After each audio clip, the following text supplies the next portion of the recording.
नमस्कार दोस्तों, my YouTube channel Manish blog में आपका स्वागत है। आज आपको इस वीडियो में बताएंगे मात्र फूल सूंघने से पुत्र की प्राप्ति कैसे करें। अगर आपको मेरा वीडियो पसंद आए तो लाइक एंड सब्सक्राइब करें।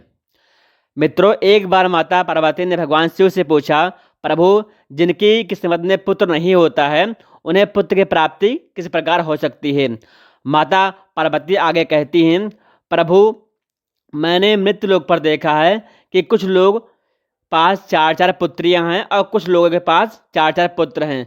जिन लोगों के पास पुत्र नहीं है, केवल पुत्रियां हैं, वो अपने वंश को बढ़ाने के लिए बहुत ज़्यादा दुखी रहते हैं। ऐसे माता पिता कोई एक पुत्र प्राप्ति के लिए पता नहीं कहाँ कहाँ भटकते हैं और क्या क्या पूजा पाठ करते हैं, फिर भी उनकी सूनी गोद नहीं भरती है। आखिरकार ऐसे माता पिता की गोद मैं कैसे भर सकती हूँ और किस प्रकार उन्हें पुत्र की प्राप्ति हो सकती है।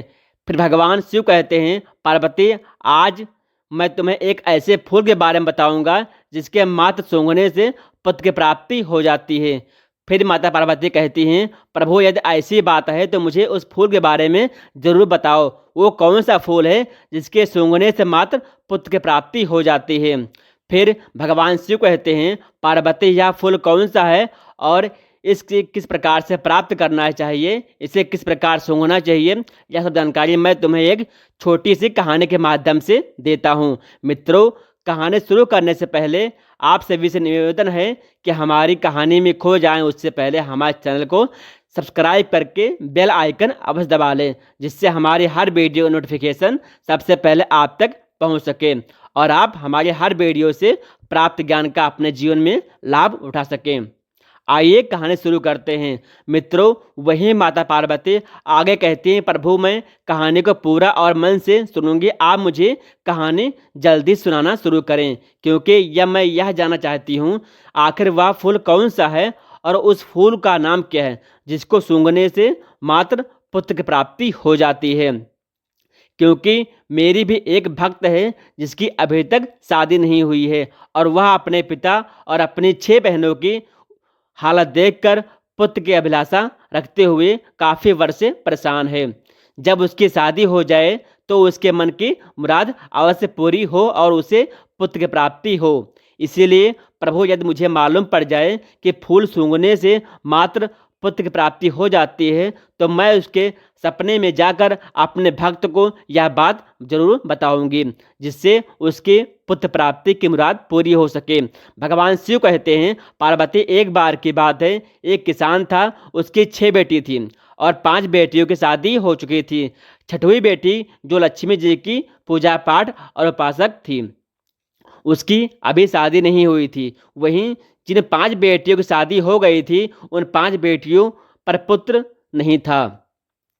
6वीं सबसे छोटी बेटी थी, अभी तक उसकी शादी नहीं हुई थी। किसान इस बात को लेकर चिंतित रहता था कि 5 बेटियों की पुत्र नहीं है और लगता है कि 6वीं बेटी को भी पुत्र नहीं होगा। साथ ही किसान के मन में एक विचार और आता था और वह चिंता में रहता था कि ना तो मुझे ही पुत्र की प्राप्ति हुई है और ना ही मेरी 5वीं पुत्री को पुत्र प्राप्ति होगा। 6वें पुत्री की शादी हो जाने के बाद इसे भी पुत्र की प्राप्ति नहीं हुई है तो संसार में कैसे मुंह दिखाऊंगा। लोग पता नहीं मेरे बारे में क्या क्या सोचेंगे। किसान जो था, जब जंगल में काम करने जाता था तो अपनी मदद के लिए अपनी छोटी बहन बेटी को अपने साथ लेकर गया था। एक दिन किसान को काम करते करते समय ज़्यादा हो गया और काफ़ी धूप निकल आई। गर्मी बढ़ जाने के चक्कर में अपना सारा कपड़ा निकालकर घास में डाल दिया। जब उसका काम खत्म हो गया तो किसान ने अपनी बेटी से कहा अपने कपड़े लाने के लिए, और जैसे किसान की सबसे छोटी बेटी किसान के कपड़े को उठाने के लिए घास के पास पहुंची तो उसने क्या देखा कि वहां पर एक कीड़ा पड़ा हुआ था और वह उस कीड़े को उठाना नहीं चाहती थी। इसलिए वह वापस अपने पिता के पास आ गई और उससे पूछा कि उसे क्या करना चाहिए। वहीं किसान ने अपनी बेटी की बात सुनकर अपनी बेटी से कहा कि वह कीड़े से न डरे और इस कीड़े को एक तरफ फेंक दे और अपने पिता यानी उस किसान के कपड़े लाकर उसे दे दे। और फिर इस कहकर किसान जो था अपने घर चला गया और फिर उसकी बेटी भी किसान के पीछे पीछे घर आ गई, क्योंकि अगले दिन बेटी को फिर से जंगल में जाना था। उसने कहा, पिताजी आप परेशान न होइए, आप कीड़ों को दूर फेंकने के लिए कहते हो, मगर यदि मैं कीड़ों को फेंक दूंगी तो उसे चोट लग जाएगी। किसान की लड़की मन ही मन उस कीड़े की मदद करना चाहती थी। वहीं अपनी छोटी बेटी की बात को सुनकर किसान ने कहा, मुझे मेरे कपड़े ला कर दो। आगे तुम्हें कीड़े के साथ में कैसा व्यवहार करना है या तुम जानो। भगवान शिव कहते हैं, पार्वती इस प्रकार किसान की बात सुनकर किसान की बेटी उस कीड़े के पास गई और फिर जंगल में उसे वह कीड़ा मिल गया। लेकिन उस कीड़े से कहा, प्यारे छोटे कीड़े, क्या तुम लेटने के लिए मुलायम जगह चाहोगे? वहीं कीड़े ने किसान की लड़की की ओर उज्जवल और मैत्रीपूर्ण आंखों से देखा, मानो वह कुछ छोटी बेटी से कहना चाहता था। इसलिए किसान की लड़की ने उस कीड़े के भाव को समझकर कुछ कई इकट्ठी और उस कीड़े के लिए एक अच्छा सा नरम घोंसला छोटी बेटी ने बना दिया। फिर कीड़े से कहा, तुम इस नरम घोंसले में लेट जाओ। फिर जैसे ही किसान की लड़की ने कीड़े को उस घोंसले में लिटाया तो कीड़ा किसान की लड़की से कहने लगा और उससे पूछा, क्या तुम मेरी सेवा में आना होगी? जानता हूँ तुम्हारे पिता बहुत ही गरीब हैं और वह मुझे दूर करवा देंगे, क्योंकि उन्हें उनके कपड़े मिल जा सकें। क्योंकि मैं गर्मी में बहुत परेशान हो रहा था, इसीलिए तुम्हारे पिताजी के कपड़ों में बैठ गया था। तुम बहुत अच्छी लड़की हो, मैं तुम्हें पसंद करता हूँ। तुम केवल बस हर दिन लगभग कुछ घंटे मुझे अपने साथ घुमाने ले लिया चला करो। इसके लिए मैं तुम्हें रोजाना बहुत सारा धन दूंगा और खाना पीना भी दूंगा। या तुम 3 वर्ष तक ऐसा करोगे तो मैं जादू से छुटकारा पा लूंगा, क्योंकि मैं एक जादुई राजकुमार हूँ। और फिर तुम्हें राजकुमार बनते ही, यानी अपने असली रूप में आते ही, तुम्हारे साथ में विवाह भी कर लूंगा। भगवान शिव कहते हैं, पार्वती वहीं कीड़े की बात को सुनकर वो लड़की तैयार हो गई। लड़की ने कहा, आपकी सेवा करने के लिए तैयार हूँ, आप जैसा कह रहे हो मैं वैसा ही करूँगी।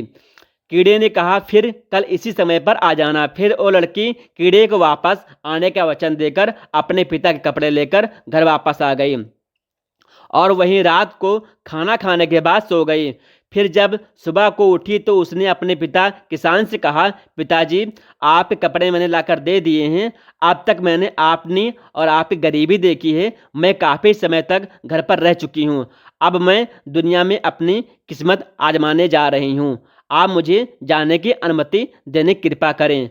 उधर वो किसान अपनी लड़की को कहीं भी जाने की अनुमति नहीं देना चाहता था, क्योंकि वह लड़की कीड़े को वचन देकर आई थी। इसीलिए उसने अपने पिता से कहा, चाहे उसे भीख क्यों ना मांगने पड़े, मगर अब मैं भाग्य को बदलकर ही रहूंगी।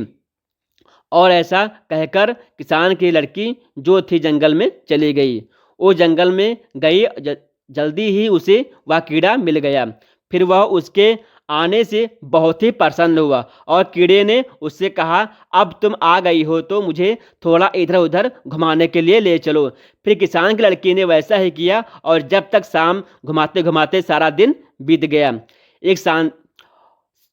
उस जंगल में एक शानदार महल अचानक प्रकट हो गया। महल में एक बड़ा कमरा था, जिसमें एक बड़ी मेज थी जो खाने पीने की चीज़ों से सजी हुई थी, जो उसने अपने पूरे जीवन काल में कभी नहीं देखी थी। फिर तो किसान की लड़की ने भरपेट खाना खाया और फिर बिस्तर पर चली गई। फिर रोजाना हर दिन वह 1-2 घंटे के लिए कीड़े को अपने साथ रखती थी और फिर महल में जाती थी, जहां उसके लिए सब कुछ तैयार किया जाता था और वहां उसके लिए शानदार व्यवस्था की जाती थी। भगवान शिव कहते हैं, पार्वती इस प्रकार धीरे धीरे 1 वर्ष बीत जाने के बाद किसान की लड़की ने कीड़े से अपने पिता से मिलने की अनुमति मांगी।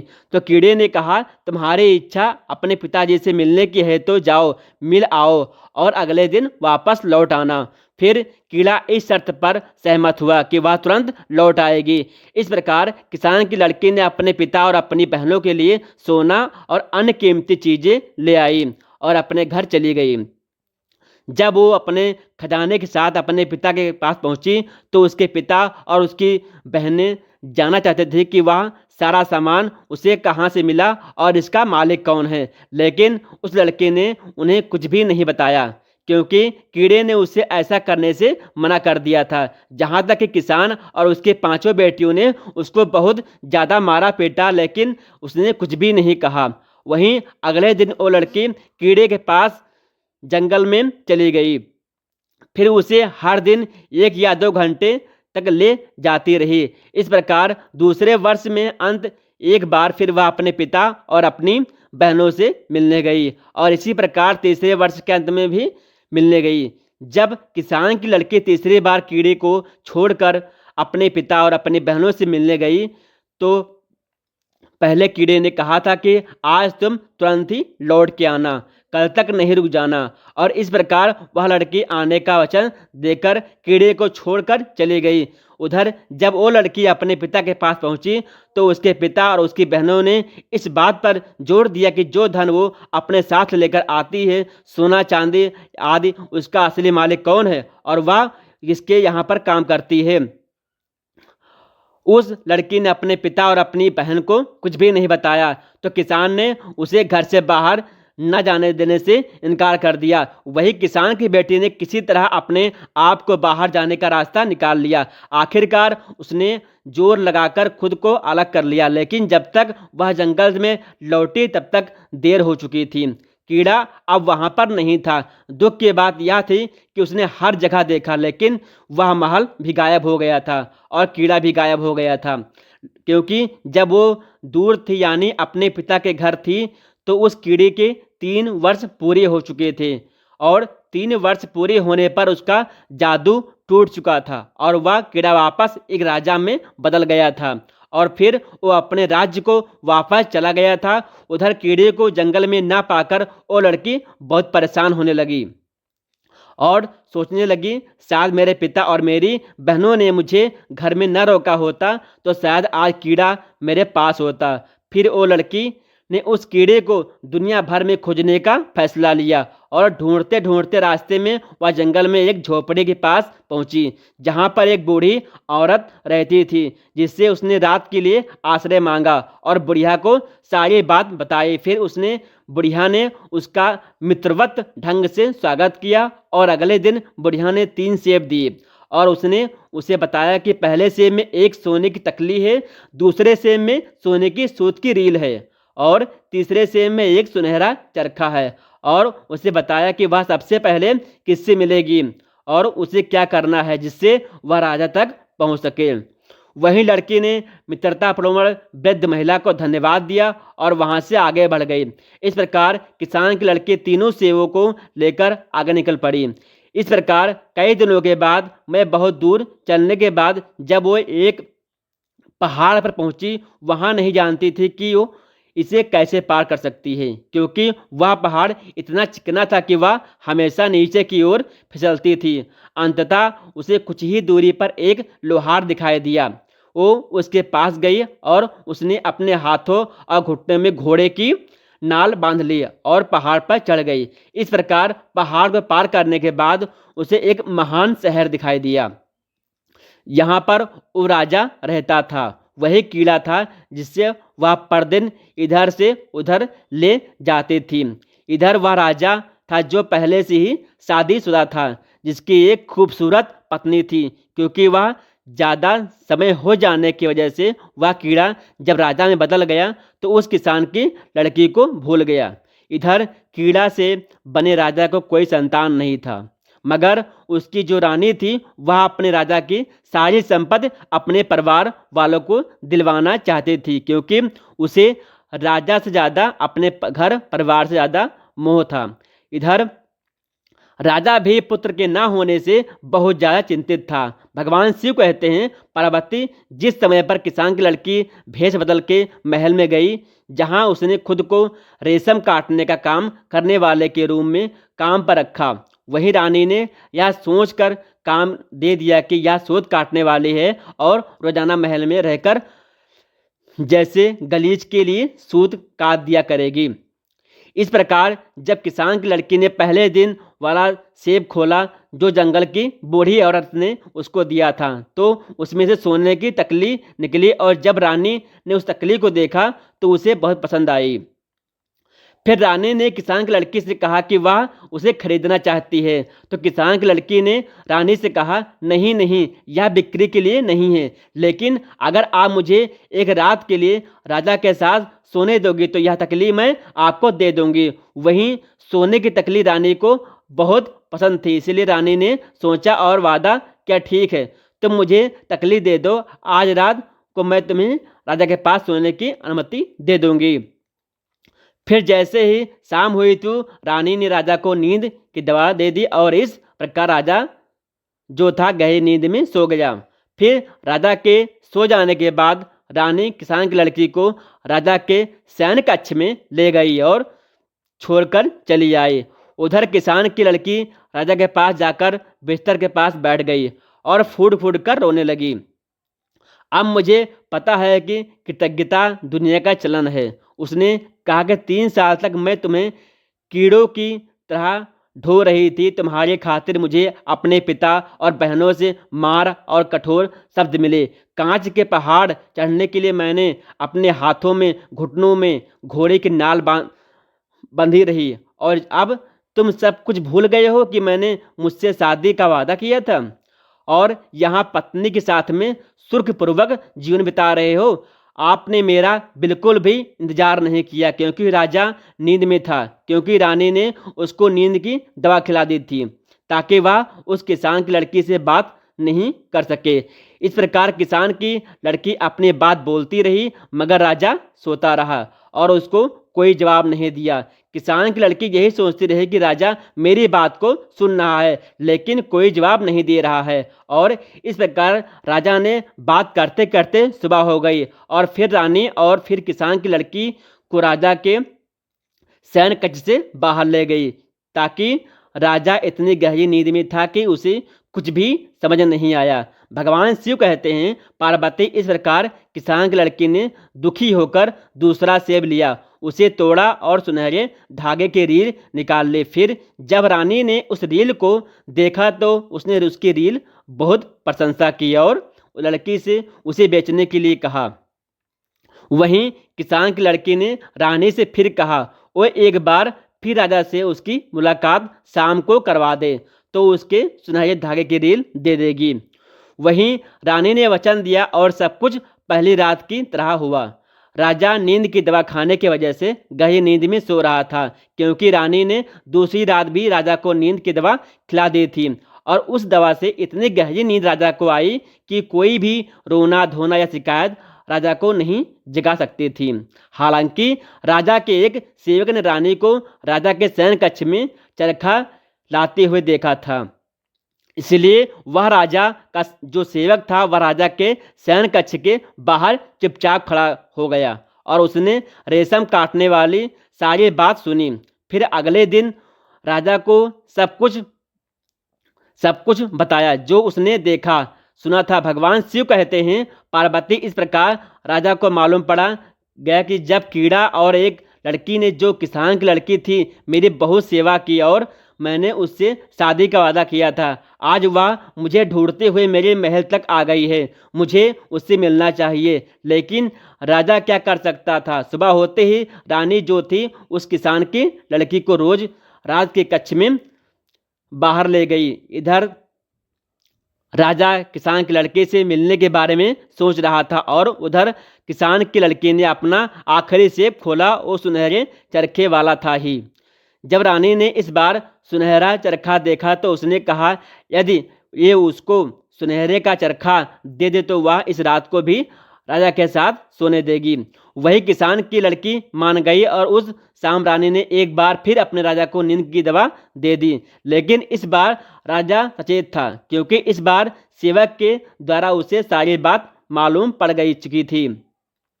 वहीं राजा ने इस बार दवा पीने का केवल नाटक किया था। उसने चुपके से दवा का उड़ेल दिया, फिर लेट गया, सोने का नाटक करने लगा। वही जब राजा सो गया तो रानी ने किसान की लड़की को, यानी सूत काटने वाली, राजा के शयन कक्ष में लेकर आई। लड़की उदास होकर राजा के बिस्तर के पास बैठ गई और फुड़ फुड़ कर रोने लगी और कहने लगी, अब मुझे पता चला कि कृतज्ञता दुनिया का चलन है। 3 साल तक मैंने तुम्हें कीड़े की तरह ढोया। तुम्हारी खातिर मुझे अपने पिता और बहनों से मार और कठोर शब्द मिले। कांच के पहाड़ पर चढ़ने के लिए मेरे हाथों और घुटनों में घोड़े की नाल बांधी थी और तुम यह सब कुछ भूल गए और रानी के साथ में रहकर सुखपूर्वक जीवन जी रहे हो। अब मेरा क्या होगा? भगवान शिव कहते हैं, पार्वती इस बार राजा चुपचाप हर बात सुनता रहा, लेकिन सोने का नाटक करता रहा। वहीं राजा ने मन में विचार किया कि एक मेरी रानी वो है जिसके लिए मैं इतना प्यार करता हूँ और वो मेरी संपत्ति को अपने मायके वालों को देना चाहती है, मुझे सम्मान तक नहीं देना चाहती है और एक ऐसी लड़की गरीब किसान की है जो मुझे ढूंढती हुए यहाँ तक आई है।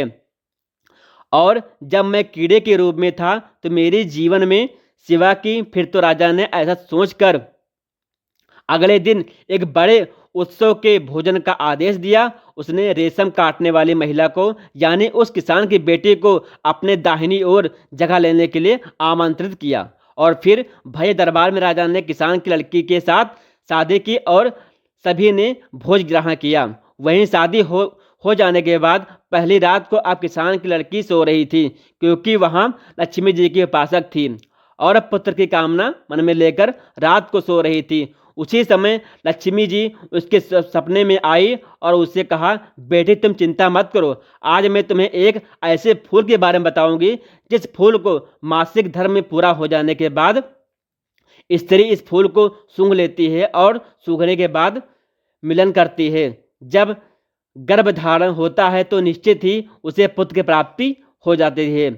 लक्ष्य ने किसान की लड़की से आगे कहा कि शाम को सूर्यास्त के समय बगीचे के उत्तर पश्चिम कोने में लाल गुलाब और सफ़ेद गुलाब के फूलों की टहनी को, जिस पर सुंदर साफ और पूर्ण विकसित गुलाब लगा हो, एक थाली से ढक लेना चाहिए और अगली सुबह सूर्योदय के समय उसे हटा देना चाहिए और फिर लाल गुलाब को चूमकर पति के साथ संबंध बनाने व पुत्र की प्राप्ति व सफ़ेद फूल को चूमकर संबंध बनाने से पुत्र की प्राप्ति हो जाती है। तुम्हें ऐसा ही करना है। यदि पुत्र चाहिए तो लाल गुलाब को सूंघना और फिर ध्यान रहे कि धोखे से दोनों गुलाब के फूलों को नहीं सूंघना चाहिए। भगवान शिव कहते हैं, पार्वती इस प्रकार किसान की लड़की ने राजा को अपने सपनों वाली बात बताई। फिर राजा ने सुंदर से बगीचे में एक सफ़ेद गुलाब और एक लाल गुलाब का पौधा लगवाया।